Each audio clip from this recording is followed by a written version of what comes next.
What is happening, my friend? I'm Ryan Coral, and this podcast is made with you, the freelance filmmaker, studio owner, business entrepreneurial, crazy person that you are, that I am, that we are collectively. I chat with experts on this show from all sorts of industries to help us think outside of the box, to push our education forward, and ultimately to grow our businesses. There's an echo. Reverb. Can we get that effect? To grow our video businesses. For today's episode, I had the extreme pleasure of interviewing a suggestion that came from inside of our community. So thank you for sending me your suggestions. That is super awesome. I had a super fun time interviewing Shivawn. What an amazing human with a deep desire to do great things in the world using film. A couple of takeaways from today's episode: why networking up is the wrong approach in business. I think a lot of you guys are going to like that aspect. Also, the importance of taking care of your entire self in order to build a business that can be better than just good enough, and what to do when you get burnt out. Really quick, I want to tell you a quick story really quickly. Every Monday here at the studio, we have our tactical meeting, we call it, which is usually about 60 minutes long, and we check in with everyone, where they're at personably, where they're at work-wise, and we discuss current projects, to-dos, due dates, and we bring up any issues, and it's usually just a great time for me to tell my favorite joke or favorite scene from The Office currently that I'm watching. It is a great meeting. You should copy this if you're not doing something like this already. Super transformative for our business. A few years ago when we first started doing it, it has brought a ton of clarity and allowed everyone on our team to know what others are doing, what projects there are, and help us all to feel like we're on the same team, doing different jobs, but for the same purpose. Anyway, we always talk about our highlight from the weekend, and I wanted to share mine with you. Is that okay? I guess I've got you here, so of course it's okay. So my middle child goes to this elementary school, and they had this fall festival thing at the Clarkson family farm, they call it. It was just me and my two little girls. And, they had animals and chickens and rabbits, and they had a bonfire. So this moment for me, the highlight that I shared this morning,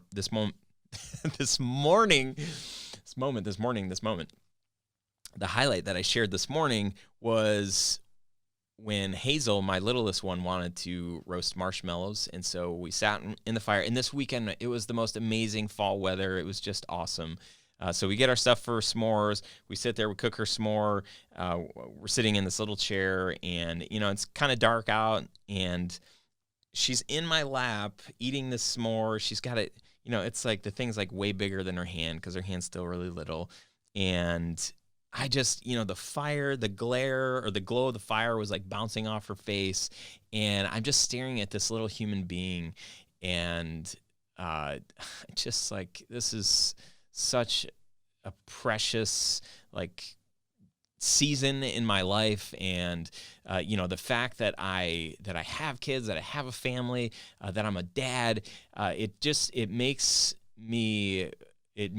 moment really reminded me of how thankful that I am. And it makes me, transitioning, it makes me feel grateful on a much bigger scale. Like, I love that I get to do this show. I love that my work has transitioned from solely working with just our video clients, but now I get to help people like you that want to learn and grow and get better in your business so that you can serve your tribe even better. That is a huge gift that I get to experience. I don't take it lightly. And I would be remiss if I didn't tell you how thankful that I am to be here right now with you. So thank you so much. If you need anything for your business, I'm here. So please let me know. On to our guest for the show today. Shivawn Mitchell is a producer. She's a director. She's a writer as well as the founder of Sam Studios and the Creative Outsiders. Sam Studios is the production hub that houses a 80% female production team that creates film, TV, and digital series for distribution across all platforms. And the Creative Outsiders is where she trains and ignites new voices of storytellers with education, mentorship, and their version of film school. So with that, let us dive into this episode. Here we go. What's up, friends? Hey, it's Ryan Coral, and welcome to this episode. Today with me, I have Shivawn Mitchell, who is a producer, director, writer, also founder of Sam Studios and the Creative Outsiders. She's got a podcast. She's moving and shaking, doing all sorts of things. Shivawn, I'm so glad that you could make time to be on the show today. Welcome. Thank you for having me. You're so welcome. So let's kind of like big picture here. Like I know you have your hands in a lot of things. Like what do you actually spend the most of your time doing? I feel like everything. I would say at the moment it would have to be the Creative Outsiders, because we're about to start like our own version of film school. So that's kind of where the attention is at the moment. Awesome. Tell me a little bit about what is the Creative Outsiders. Give us an idea of what that is. So originally it came about because I went to school for screenwriting, and while I was there, I was the only like lady in the program, and it came from a place of, okay, I want to help other people. I don't want people to not have access. And it really started from like an instant idea. I am definitely a jump out the window kind of person, because if you think a little bit too much, you won't do it. So I just was like, okay, let me just, do a WordPress site. Let me interview people and let me start to like really show people that you can be a filmmaker. It doesn't matter if you had a 9-to-5 and now you want to pivot, like you can pivot. Yeah. So yeah, that's what it originally birthed from. And then we kind of started the podcast, and then we started doing more production work. So we've kind of expanded in the past 2 years. Our 3-year anniversary is coming up. Oh, wow. Yeah. That's great. And so the moral of the story is you just don't like guys. Is that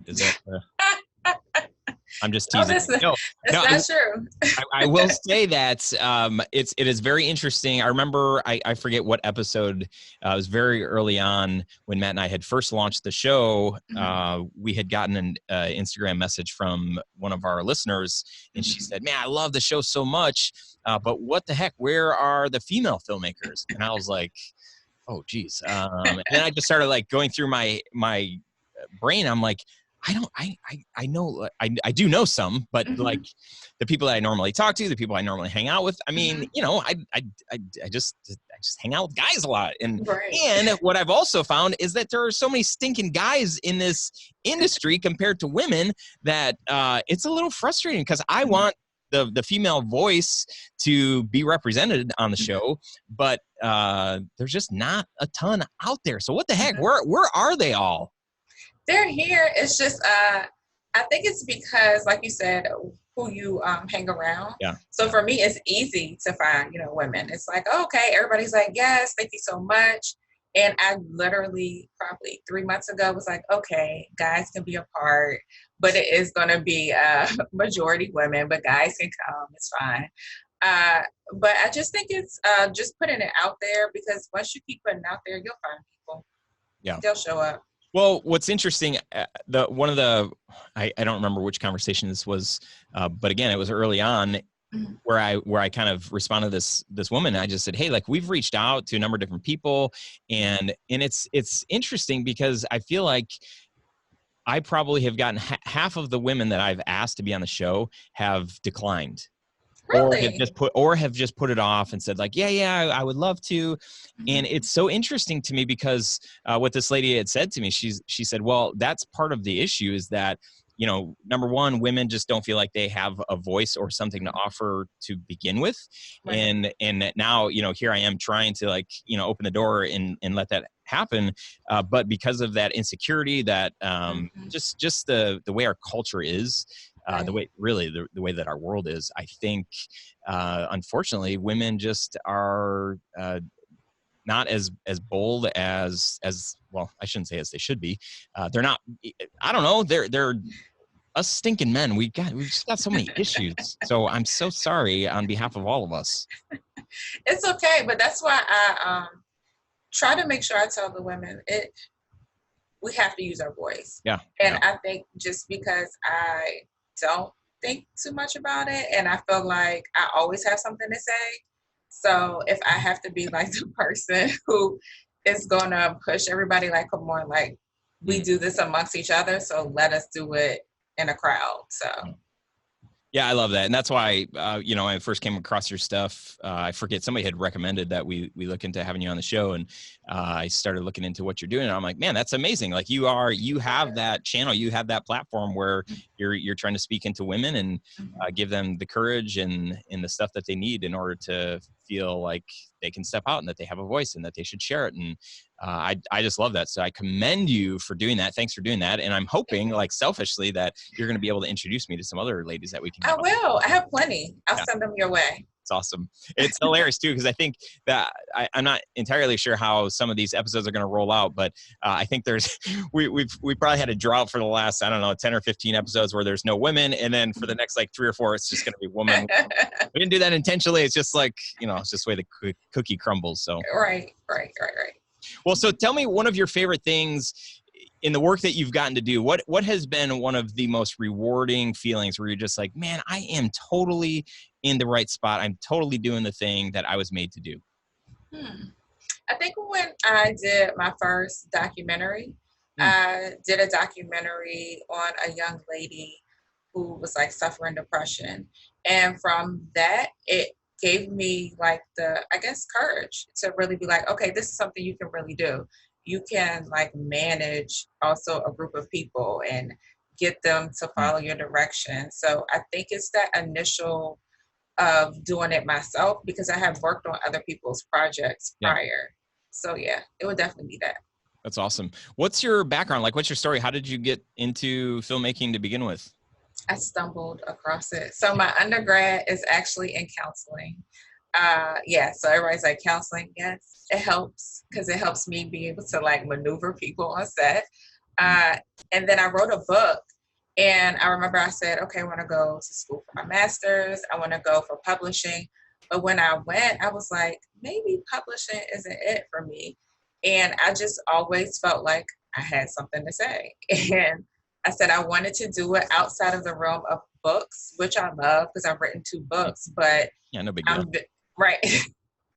But I'm visual. So it's like, okay, I have something visually to say, and I want people to see it the way I see it in my heart. So that's kind of how, and then sitting at my 9 to 5 and feeling like this is not it. Like, I love helping people, but this is not it. Yeah. And how long ago was it before you ventured into filmmaking? It's been, I think this is year 6 or 7. Yeah. Oh, that's awesome. And where are you based? I'm in Virginia. Yes, there are filmmakers in Virginia. Wow. Interesting. Where in Virginia? I'm actually kind of in between. So I'm in the Hampton Roads, and then I'm also in like the Chesterfield near Richmond area. So yeah. Okay. I actually have, so this is a little fun fact here, but I have relatives that are from Danville, Virginia. Oh, they live in the country. I'm sorry, Danville.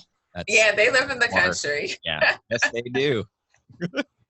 And they've got, oh, never mind. Yeah, I was just going to say they've got the accent to prove it, but whatever that means. Yeah, no, they're country. It's okay. I get it. Yeah, because you don't sound like them. No. Yeah, no. Yeah, they definitely have like a country twang. Oh man.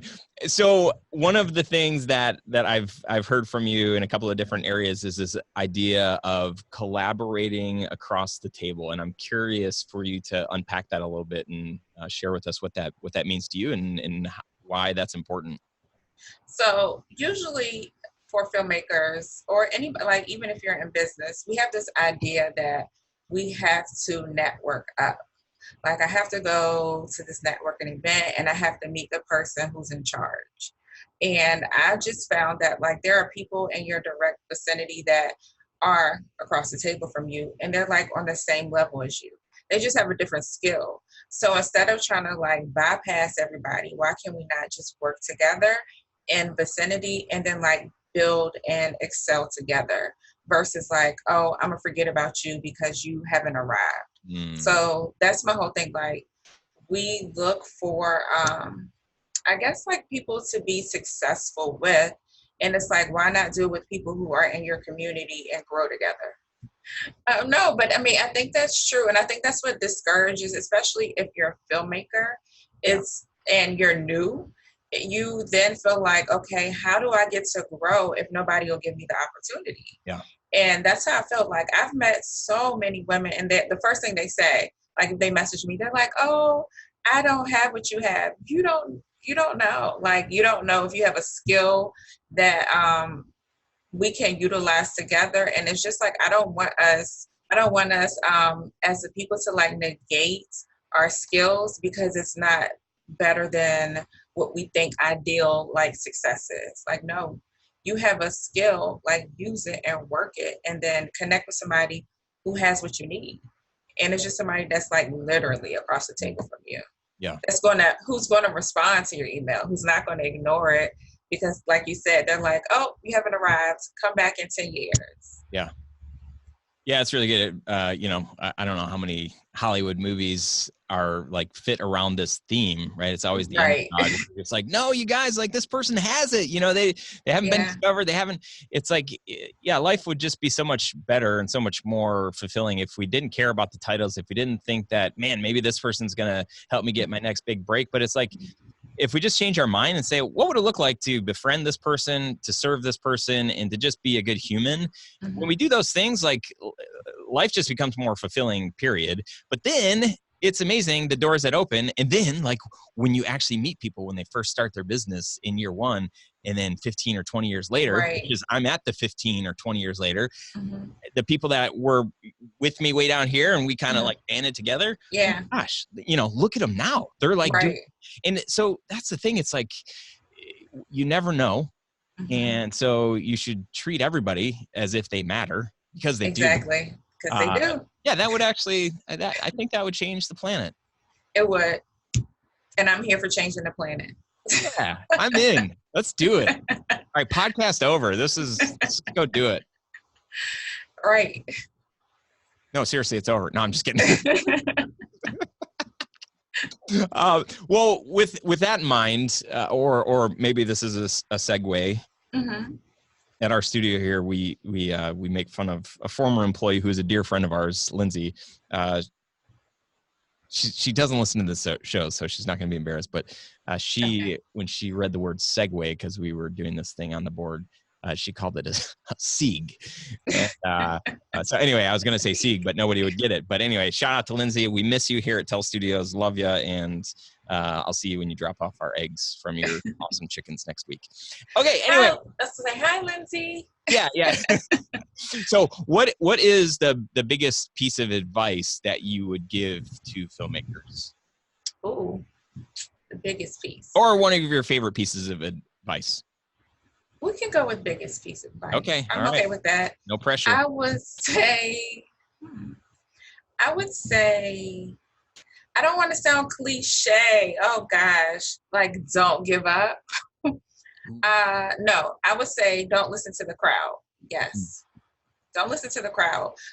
Even though I learned like in school, you know, you need to know what the audience wants to see. It matters. But I just feel like sometimes we care too much about the crowd and not enough about like the craft and doing the work.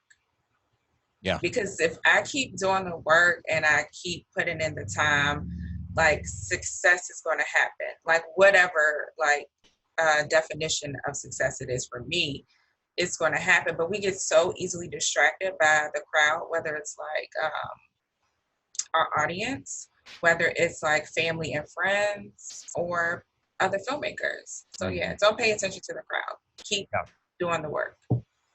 Yeah, I think that's good because a lot of times the crowd slows us down, right? Yes.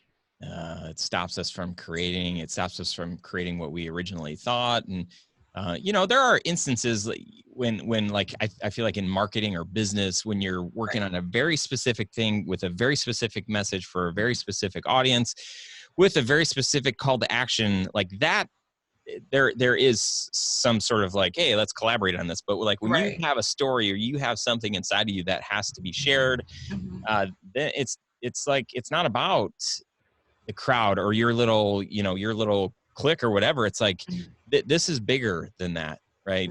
And let them have their opinions or their thoughts once it's done, right? Let them, you know, if they don't, that's fine. If that's not who you made it for, then who cares? Right. But if that's your hope or your goal is to, you know, make people like you and make people happy, then boy, that's a tough, you're in a tough industry. That's a really tough job, and good luck ever feeling satisfied or like you're making a difference. So yeah, I think along that same line, I would hope that people would feel the freedom to create, to do what's inside them, to not be influenced, to not be slowed down by naysayers or even people that, I would say that, you know, we've had plenty of friends that have just been like, like you're gonna do that? Like I have to like question and think like, wait, am I gonna do that? So even well-intentioned people that have my best my best in mind, the people that are for me, even sometimes they'll say things that they don't really mean or they don't know enough about, right? They're ignorant too, right? So it's hard to not be influenced by those people. So I think that's good. How have you experienced that in your own work? Ooh, when I first went to school for filmmaking, my parents were like, oh boy, why? They were like, why? What is that going to do? Like, what does that equal? Because I mean, like you said, we see movies, but like most people in my vicinity, they don't have a point of reference for somebody being a filmmaker and then being like a successful filmmaker. So I would say like family, because at first they just didn't get it. And now they're like, yay. But originally, like, no, it was just a lot of questions. And when you're first starting something, you really don't need a lot of questions because you already have your own internal like battle or doubt that you're fighting. So yeah, I would definitely say initially my parents, and then even friends, like they were like, okay, we'll see how this is gonna work out. So we have a spare room if you need it. Just, you know, just remember. Exactly. They're like counseling to filmmaking. Like we knew you wrote books, but like what? So, what is you bring up an interesting point. What is a successful filmmaker? Like, how do you define that for yourself? I don't think I really know at this point. I think before it was to like make it in Hollywood. And I don't necessarily see it that way now.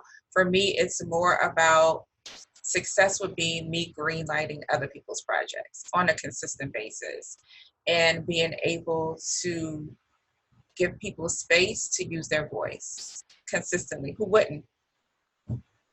So that would be success to me, like greenlighting projects, having the money to fund every story that my creative filmmaker friends want to tell. So that's success for me. It's awesome. Thank you. So along that same line, as one of your skills and things that you do is developing the voice of other storytellers. How do you go about doing that? They call me the filmmaker whisperer. My friends do. Oh. Because I'm naturally an encourager, and I naturally believe you can do anything. If it's in your heart, you can do it. So for me, what I've had to learn is not to go hardcore. Like, I'm going to go hardcore. Like, if you tell me you have a plan, I'm going to be like, okay, are we starting today? What are we doing? How are we doing it? When we get in there? So I just had to also learn to, like, meet people where they are. I'm going to give you a plan, but I'm not going to work the plan more than you work it. So if you come to me, I'm gonna say, okay, these are the tools and the access that I have. I can push all these people to you. I can give you Yeah. all the many books that I've like written on like screenwriting tips or directing, whatever. I can send it to you. But until I see that you're like consistent and that you're serious, then I'm just not gonna invest more time than you do. Mm.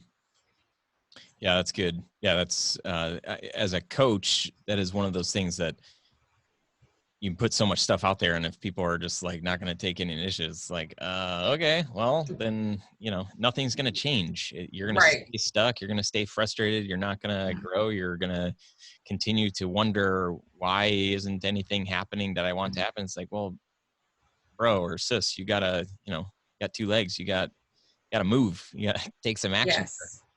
You got to move. And then I think too, what hinders us, even as creatives or filmmakers, is that like whole instant gratification.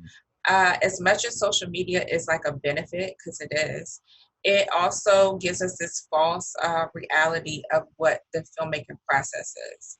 So for somebody who's a newbie, they see somebody like put out this trailer, it's cool, it's dope, and then they're like, okay, I could do that in a week, and they don't know the time and effort that went into that. Yeah, no, that's really good. Sorry, I was distracted when you said a newbie, because in my house, I have a 12-year-old boy, and he pokes fun at. He adores his two little sisters, but his 4-year-old sister, he called her a newbie noobster, and, to the point where she actually started crying. Evan called me a newbie noobster. I digress, but yeah, this little paint a little picture of the Coral household there. My kids are adorable. They are not perfect though by any means. I have a nephew. Well, I have two, so I get it. 2 and 9, so Oh baby, I get it. Yeah, it's very interesting. yes, to say the least. Well, with your background, mental health wellness is something that I know is a part of your mission and what you're about. And in the world of creatives, filmmakers, it's definitely an area that is reality, right? There is struggle there. So how have you seen this play out? And, what suggestions do you have for people that are in a spot where, it's tough? I think it's like being honest with yourself, because I think creatives think, or filmmakers think, that they have to like create from this like toxic place in order to be like amazing, because that's what's pushed. It's like, oh, you saw this person, they were like really sad, but this is when they created their best film or their best song. So it's one, just getting like filmmakers to recognize like it's okay not to be okay. And then also like giving basic like tools, because that's the other thing. A lot of filmmakers are teetering that line of like success and then like kind of like navigating the gray area. So they probably don't have insurance, or their insurance is not the best. Then they don't have access to a therapist. So I try to just like also give practical things, like be a part of a community, because the creative process is isolating sometimes. If I'm writing my script, I'm in the house by myself. So it's like reinforcing, like be a part of a community. Like if you feel sad or if you feel overwhelmed, like get out the house and go connect with somebody else. So it's just like basic things to be like intentional about your like mental health. I tell everybody it's the same thing as like your car. You don't wait until like you have no oil in your car to like take it. You do maintenance. So it's the same thing. Like we do maintenance on ourselves. So even like taking a walk, go take a walk. Like if you feel like it's too much on social media, like unfollow those accounts. So those are like just basic things that we can do to like just take care of ourselves. Yeah, that's really good. You made an assumption that when people have low oil, that they take their car and they don't wait until there's no oil in it. But we're forgetting about the ones that don't take it in, and that happens, right? It's and cars not actually. I'm not sure if that happens when there's no oil. I was going to say, I don't know either. Yeah, I'm not sure. I'm pretty sure that's not it. That might be a radiator or something. I'm acting like I know. I'm from Detroit, so I know all about cars. That's not true. I know hardly nothing. Mhm. And I know the big struggle, I would say, for creatives that stop them from taking care of themselves is time. They don't have enough of it, right? Because they're scrambling for their next job, Yeah. or they're in the job and they're just like, they don't have a great process to make sure that they can do this well and get it Right. done on time. And then finances, like most people aren't Yes. charging enough to be able to have money left over to say like, Right. hey, I don't need to just have shelter and food to eat, but I also need some money to take care of myself. So time and Mhm. money, those are two things that we just haven't done a good job of, charging what we're worth, Mhm. making time for ourselves. Sorry, I'm preaching, but Mm-mm. Listen, I'm with you, especially when you said not charging enough. yeah. I could write a book about that. What would you call it? Stop being broke. There you go. I like it. Yeah. Well, what do we do? Like for that person that does feel like, hey, I don't have enough time. Right. And even if I did have the time, I don't have enough money. I can't see somebody. I don't, what do you say to that person? I mean, especially when you went to the point of, I don't have enough time.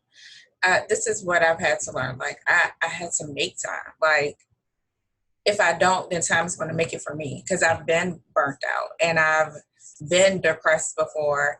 And like, because I didn't make the time, like, I was just out so much longer. So for me, I would just say, like, you're going to have to put that, like, you're going to have to schedule it the same way you like schedule your appointments for business, schedule time for yourself. Mm. Even if it's like 30 minutes, like 30 minutes of intentional, like, just me time, not striving, not planning, like, just me. It helps way more than people think. Yeah, that's rich. I mean, it's a super simple idea and concept, but Mhm. if you tuned out for a second as you're listening to this episode, you have to make time, schedule it, use a calendar. If you don't use a calendar, I know you're creative, you're kind of all over the place, but use a Yes. stinking calendar and get some focus to your life. Yes. Otherwise, like Shivawn said, life is just going to happen to you. Mhm. And you're not being a good steward of the life that you have. You have to take control of your circumstances. And one way to do that is say, like, okay, I'm going to own my schedule, and I'm going to Right. put some things in here that I can move them if I need to, but on a weekly basis or on a daily basis, like, this Mhm. is what I'm doing. I just did an episode a few episodes ago about rhythm and, Mhm. about just having good daily, weekly, monthly rhythms in your life so that you can have a richer, just a better, more balanced life. If you Mhm. don't take hold of your schedule and actually put that kind of stuff in, but I think the second part to that is like, okay, well, maybe I put 30 minutes in my calendar for every Monday so that I can have, better mental health. Mhm. Okay, what do I do with that 30 minutes? Like, maybe that's where people get stuck. And what would you say to them? I would say, one, I love, like, I have to go back and listen to the episode about creating a rhythm, because Mm. I definitely loved at first to live by the motto, I'm a creative, and like, my creative space is like unorganized and I'm Sorry, I just wasn't talking winging to you when I was. it. I'm just winging it. But I would say with the 30 minutes, you could journal.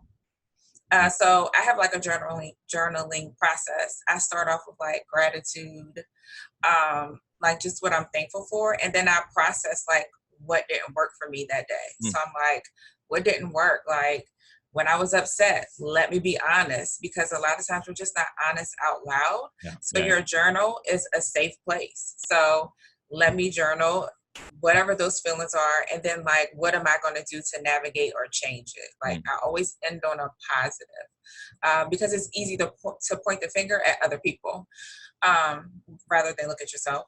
And then walking, like, I just started back being consistent with exercising, but it helps. Like, Yeah.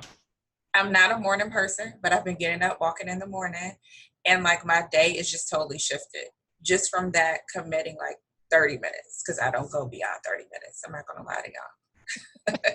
Appreciate that. Yeah, so those just two things. And then also because like on set, you're usually eating junk. So like just even switching your diet a little bit, like it's okay to say no to the donuts. I'm speaking to myself. Yeah. I'm like, wait, no, I think you're talking to me. Dang it. Is it okay? It's okay. I don't feel like it's okay. I feel like it's a waste. It's okay. It's okay. And then for me, prayer. I know everybody like believes in something differently, but like prayer also helps me a lot. Yeah, that's good. When you said that in your journal, you end on a positive, you said like, you know, what could you do? And I love that because that's the action, right? It's not like life has just happened. This didn't go well. Okay, you know, next time I hope it doesn't happen. But it's like, what could I do? What could I do differently next time? Right. And when you're writing that out, you're actually thinking like, I'm responsible for what I do, so I can do something about this. So how would I do this differently next time? It's rather than it's going to happen again and I'm probably going to get sad or frustrated or angry or upset or whatever. It's like, no. You have a responsibility to actually do something. You can respond differently. You can be, you know, more graceful or whatever the thing is, but you can be a better version of yourself only if you start defining what does that actually look like? Because if you don't, then it's just kind of like, well, I hope it goes better next time. Well, that's not helpful. How can it go better next time? Like, what should you do, say, think, feel differently next time? Absolutely. And saying no. That's my other new thing. Say no. Oh, that's good. Yeah, say no. We say yes too many times to things we know we really don't want to do. Like, and then that like creates this like whole resentment and this whole of like, you don't have time because you're always saying yes to other people. Yeah. It's okay to say no. It is okay. You will make people upset and sad and disappointed. Yeah. Those things will happen, but it's kind of like if you don't get your oil changed, your car's going to burn out. So that person doesn't have your best. I keep getting stuck on this part. They don't have your best interest. Thank you. My goodness. They don't have your best interest if you tell them, hey, I don't have the oil. I'm running out of gas. Like, this is not going to end well for me this week. I overcommitted. I'm so sorry. I need to not. So if they don't, you know, if they're going to be upset, then that's not really a relationship to pursue and to spend a lot of time with. And I think one thing that I've been doing is I've been trying to look at my week ahead and say like, okay, man, Wednesday looks crazy. I got so many things. You know what? I'm actually going to, I hate canceling meetings, but I'm going to see if this person can bump our meeting just so that I have a little bit more space so that I know that I can operate a little bit better that day knowing, because when I have days where one or two people cancel a meeting on that day, I love it. You're excited. Like, I know. I won an hour back, or I won 30 minutes, or it's the best. So you sometimes, you know, think of it. You might be doing somebody a huge favor if you cancel a meeting with me, depending on if it's an important one for me. I might actually be happy that you did. Right. I just probably.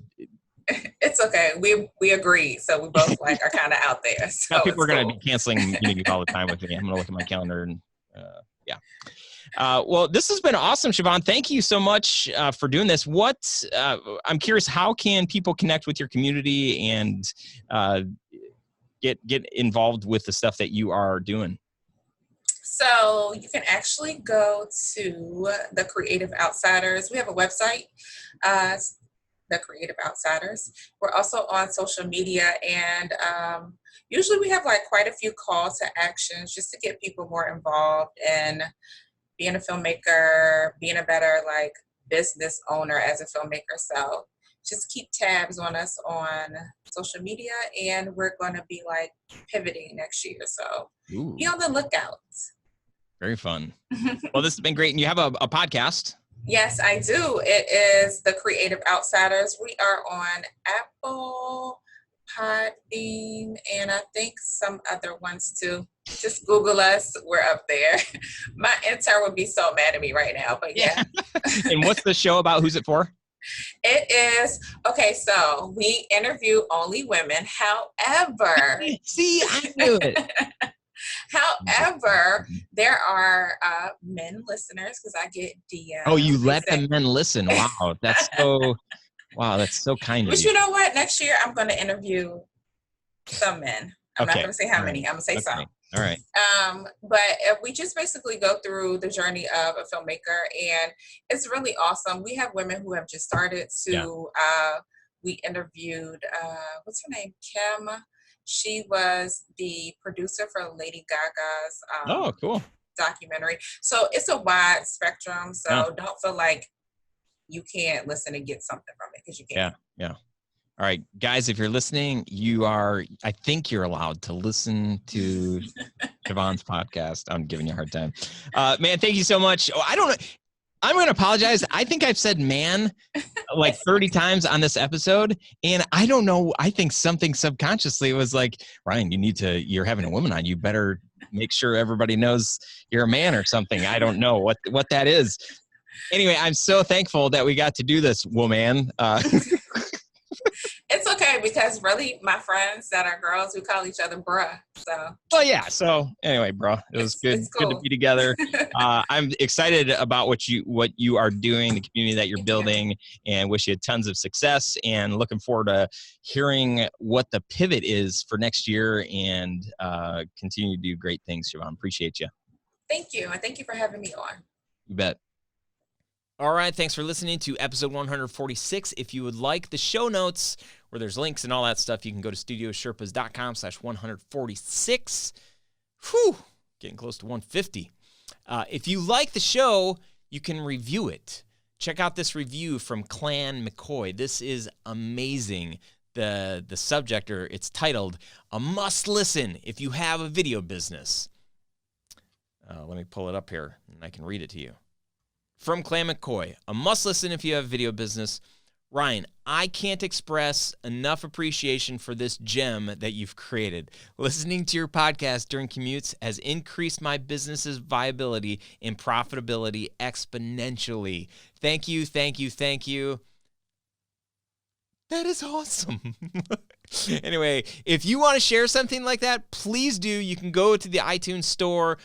The algorithm actually, like when people are leaving reviews in writing stuff and, all that stuff, the way the algorithm, how do you say that word?